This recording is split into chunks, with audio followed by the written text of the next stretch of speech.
घमंडी का सिर नीचा। नारियल के पेड़ बड़े ही ऊंचे होते हैं और देखने में बहुत सुंदर होते हैं। एक बार एक नदी के किनारे नारियल का पेड़ लगा हुआ था। उस पर लगे नारियल को अपने पेड़ के सुंदर होने पर बहुत गर्व था। सबसे ऊंचाई पर बैठने का भी उसे बहुत मान था। इस कारण घमंड में चूर नारियल हमेशा ही नदी के पत्थर को तुच्छ पड़ा हुआ कहकर उसका अपमान करता रहता।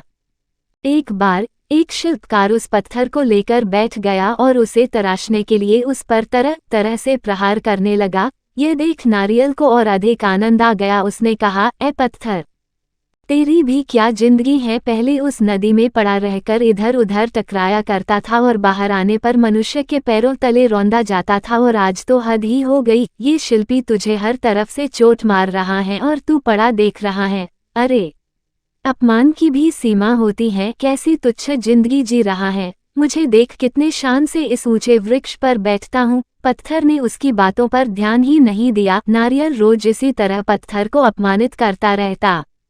कुछ दिनों बाद उस शिल्पकार ने पत्थर को तराशकर शालिग्राम बनाए और पूर्ण आदर के साथ उनकी स्थापना मंदिर में की गई। पूजा के लिए नारियल को पत्थर के बने उन शालिग्राम के चरणों में चढ़ाया गया। इस पर पत्थर ने नारियल से बोला, नारियल भाई, कष्ट सहकर मुझे जो जीवन मिला उससे ईश्वर की प्रतिमा का मान मिला। मैं आज तराशने पर ईश्वर के समतुल्य माना गया। जो सदैव अपने कर्म करते हैं वे आदर के पात्र बनते हैं, लेकिन जो अहंकार घमंड का भार लिए घूमते हैं वो नीचे आ गिरते हैं। ईश्वर के लिए समर्पण का महत्व है, घमंड का नहीं। पूरी बात नारियल ने सिर झुकाकर स्वीकार की, जिस पर नदी बोली, इसे ही कहते हैं घमंडी का सिर नीचा। घमंडी का सिर नीचा। इस कहानी से हमें यही शिक्षा मिलती है कि हम घमंड करके स्वयं अपनी छवि का अपमान करते हैं। घमंड मनुष्य जीवन के लिए एक शत्रु की तरह है जो हमेशा उसके लिए विनाश का मार्ग बनाता है। कहते हैं न, सफलता मिल जाती है, लेकिन जो इस सफलता पर घमंड नहीं करते वास्तव में वही सफल होते हैं। घमंडी व्यक्ति कितना भी ऊपर उठ जाए, एक दिन वो नीचे आकर गिरता है, और उस वक्त जो उसका अपमान होता है उससे बड़ा श्राप उसके लिए कुछ नहीं होता।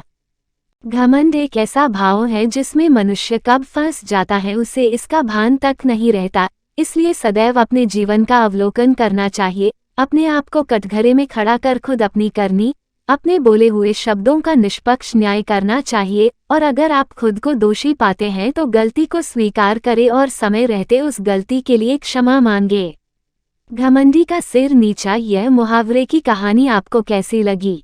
कमेंट बॉक्स में लिखें, साथ ही अपने दोस्तों से शेयर भी करें।